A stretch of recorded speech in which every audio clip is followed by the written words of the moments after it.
British MP Sheikh হাসিনার বোন শেখ রেহানার মেয়ে টিউলিপ সিদ্দিক তিনি এবার বাংলাদেশের প্রধান উপদেষ্টা প্রফেসর ইউনূস, বাংলাদেশের সরকার এবং দুদক এই দুই জায়গায় উকিল নোটিশ পাঠালেন। এই দুই প্রতিষ্ঠানের বিরুদ্ধে মানে শাস্তিমূলক ব্যবস্থা নেয়ার জন্য উকিল নোটিশ পাঠালেন।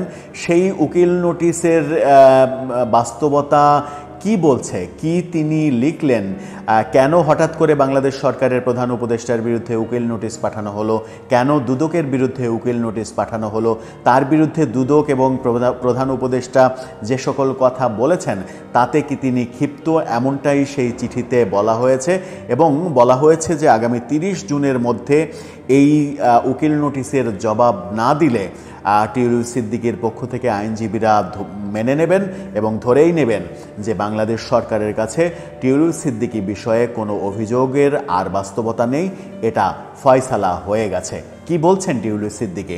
বাংলাদেশ সরকার কেন, বাংলাদেশের সরকারি প্রতিষ্ঠান কেন বিদেশি কোনো এমপির কাছ থেকে উকিল নোটিশ পাবে, সেই আলোচনায় করবে এই ভিডিওতে। বলছিলাম, ব্রিটিশ এমপি শেখ রেহানা কন্যা টিউলিপ সিদ্দিক তিনি উকিল নোটিশ পাঠিয়েছেন প্রফেসর ইউনূস এবং দুদকের কাছে।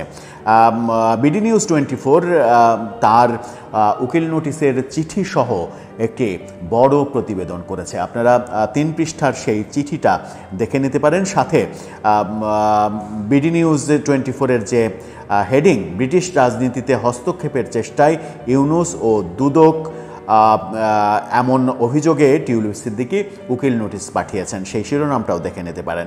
সেখানে বলা হচ্ছে যে প্রধান উপদেষ্টা প্রফেসর ইউনূস ও দুর্নীতি দমন কমিশন দুদক ব্রিটিশ রাজনীতিতে হস্তক্ষেপের চেষ্টা করেছেন বলে অভিযোগ যুক্তরাজ্যের সাবেক প্রতিমন্ত্রী টিউলিপ সিদ্দিকের।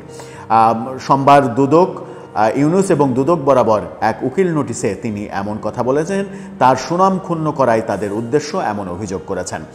সেই সঙ্গে যুক্তরাজ্যের রাজনীতিতে হস্তক্ষেপ করা, বিশেষ করে তার নির্বাচনী এলাকা, তার রাজনৈতিক দল এবং দেশ সেবার কাজে বিঘ্ন ঘটাতে তারা এসব অভিযোগ তুলেছে, যা কোনোভাবেই গ্রহণযোগ্য নয়, এমন কথা বলা হয়েছে।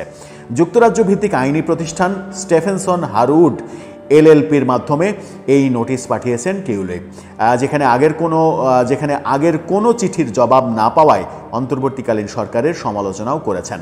এর আগে একাধিকবার চিঠি দিয়েও কোনো উত্তর পাননি টিউলিপ, এই কারণে সেই অভিযোগটাও এখানে দেয়া হয়েছে। গত 5 আগস্ট আওয়ামী লীগ নেতৃত্বাধীন সরকার পতনের পর শেখ হাসিনা ও তার পরিবারের বিরুদ্ধে একের পর এক মামলা করে দুদক। কোনো মামলায় তার ভাগ্নি ব্রিটিশ এমপি টিউলিপের নামও রয়েছে। এসব মামলার বিষয়ে দুদক এবং টিউলিপের মধ্যে শুরু থেকেই চিঠি চালাচালি চলছে। তবে টিউলিপের অভিযোগ, মোহাম্মদ ইউনূস বা দুদক এখন পর্যন্ত তার কোনো চিঠির জবাব দেয়নি।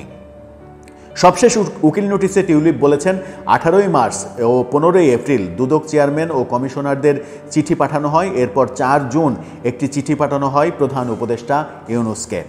নোটিশের স্টিফেনসন হারউড বলেছে, এখনও আমরা কিংবা টিউলিপ সিদ্দিক কোনো চিঠির জবাব পাইনি। আমরা চিঠিতে স্পষ্ট বলেছি, টিউলিপ সিদ্দিক একটি পরিকল্পিত অভিযানের শিকার, যার নেপথ্যে রয়েছে প্রধান উপদেষ্টা এবং দুদক। আমাদের চিঠিপত্রে এটা দেখিয়েছি কেন টিউলিপের বিরুদ্ধে ওঠা প্রতিটি অভিযোগ অসত্য। সেখানে এই চিঠিটা দেয়া হয়েছে এবং বলা হয়েছে যে গত 9 জুন 4 দিনের সফরে যুক্তরাজ্যে যান প্রধান উপদেষ্টা প্রফেসর ইউনূস। সেই সফরে সাক্ষাৎ চেয়েছিলেন টিউলিপ, কিন্তু সাক্ষাৎ দেয়া হয়নি। চিঠি দিয়েছিলেন, সেই চিঠিতে তিনি ইউনূসকে হাউস অব কমন্সে মধ্যাহ্নভোজ বা বিকেলের চা পানের আমন্ত্রণ জানিয়েছিলেন। প্রধান উপদেষ্টার দপ্তর সেই চিঠি পাওয়ার কথা স্বীকার করলেও সেই চিঠির আবেদনে সাড়া দেওয়া হয়নি।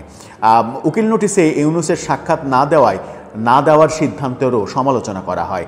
ইউনূসের লন্ডন সফরের কথা শুনে টিউলিপ তার সঙ্গে সাক্ষাতের উদ্যোগ নিয়েছিলেন। তিনি দুদকের অভিযোগের বিষয়ে ইউনূসের সঙ্গে আলোচনা করতে চেয়েছিলেন, কিন্তু প্রধান উপদেষ্টা দুঃখজনকভাবে টিউলিপের সেই প্রস্তাব গ্রহণে ব্যর্থ হয়েছেন। বিবিসিকে দেয়া সাক্ষাৎকারে টিউলিপের সঙ্গে দেখা না করার যে কারণ ইউনূস তুলে ধরেছেন, তার সমালোচনা করেছেন স্টেফেনসন হারউড। নোটিশে বলা হয়, বিবিসি রেডিওর সাক্ষাৎকারে ইউনূসের কাছে সুনির্দিষ্ট 2টি বিষয় জানতে চাওয়া হয়েছিল। প্রথমত, ব্রিটিশ প্রধানমন্ত্রীর সাক্ষাৎ না পেয়ে তিনি হতাশ কিনা। দ্বিতীয়ত, টিউলিপের সঙ্গে তিনি সাক্ষাৎ করেননি কেন। এই বিষয়ে প্রধান উপদেষ্টা অবাক করার মতো অবস্থান নিয়েছিলেন। তিনি সেদিন বলেছিলেন যে এটি একটি আইনি প্রক্রিয়া এবং তিনি সেটিতে হস্তক্ষেপ করতে চাননি। স্টিফেনসন হারুড মনে করে টিউলিপের সঙ্গে বসার প্রস্তাব প্রত্যাখ্যান করার দুটি কারণ থাকতে পারে। প্রথমত, টিউলিপের বিরুদ্ধে প্রধান উপদেষ্টা যেসব অভিযোগ তুলেছেন সেগুলো মিথ্যা। দ্বিতীয় কারণ তুলে ধরতে গিয়ে অধ্যাপক ইউনূসের একাধিক সাক্ষাৎকারে উদ্ধৃত করা হয়েছে, যেগুলোতে তিনি টিউলিপের বিরুদ্ধে দুর্নীতির নানা অভিযোগ তুলেছিলেন। অর্থাৎ এখানে বলা হচ্ছে যে ব্যাপারটা আইনি, ব্যাপারটা দুদকের, ব্যাপারটা আদালতের। এভাবে টিউলিপের সঙ্গে সাক্ষাতের ব্যাপারটা এড়িয়ে গেলেও প্রফেসর ইউনূস একাধিক সাক্ষাৎকারে নিজে মুখে টিউলিপের বিরুদ্ধে নানা ধরনের অভিযোগ করেছেন। সুতরাং সেটা আর ব্যাপারটা দুদকের কিংবা ব্যাপারটা আদালতের এই পর্যায়ে থাকে না, ব্যাপারটা হয়ে যায় তার নিজের, যেহেতু অভিযোগটা তিনি নিজেই করছেন। এই কথা আইনজীবীদের পক্ষ থেকে, আইনি প্রতিষ্ঠান থেকে বলা হয়েছে উকিল নোটিসে আরও বলা হয়েছে আমাদের প্রত্যাশা ছিল যুক্তরাজ্যের নির্বাচিত একজন জনপ্রতিনিধির বিরুদ্ধে অভিযোগ তোলার আগে প্রধান উপদেষ্টা সঠিকভাবে তথ্য যাচাই করবেন। তার এটাও মাথায় রাখা উচিত ছিল দুদকের পক্ষ থেকে যখন তদন্ত চলছে বলে দাবি করা হচ্ছে তখন টিউলিপকে নিয়ে প্রকাশ্য সমালোচনা করাটা উচিত নয়। এমন আরও অনেক কথা বলা হয়েছে।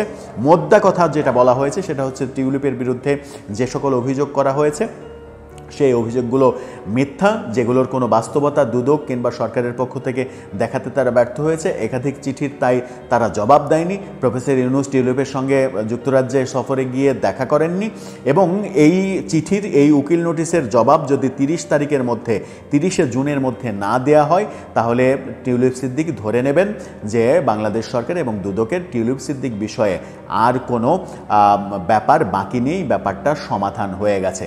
যেহেতু তারা কথা বলতে চাইছে না সেহেতু তাদের এই ব্যাপারে আর কোনো অভিযোগ নেই, এমনটা ধরে নেওয়া হবে। এই যে উকিল নোটিশ এবং বাংলাদেশের কোনো সরকার প্রধান এই প্রথম বোধহয় বিদেশি কারো কাছ থেকে উকিল নোটিশ পেলেন। এটা বাংলাদেশের জন্য চরম বিব্রতকর একটা ব্যাপার। সেই বিব্রতকর পরিস্থিতি এখন প্রফেসর ইউনূসের সরকার কিভাবে সামলাবে সেটাই এখন বড় বিষয়। আবার এই আলোচনাও হতে পারে টিউলিপ সিদ্দিক যেহেতু শেখ হাসিনার ভাগ্নি, সেহেতু প্রফেসর ইউনূস সরকারকে বিব্রত করার জন্যই এই ধরনের উকিল নোটিশ হয়তো পাঠিয়েছেন। যেটাই হোক, যদি টিউলিপ সিদ্দিক দোষী হয় তাহলে সেই দোষগুলো জনসম্মুখে নিয়ে আসা উচিত প্রমাণ সহকারে, আর যদি নির্দোষ হয় তাহলে স্পষ্ট বলে দেওয়া উচিত যে তদন্তে তার বিরুদ্ধে কিছু পাওয়া যায়নি। দর্শক, আপনার কি মনে হয় শেষ পর্যন্ত পরিস্থিতি কোন দিকে গড়াচ্ছে? আপনার মতামত জানিয়ে লিখতে পারেন আমাদের কমেন্ট বক্স।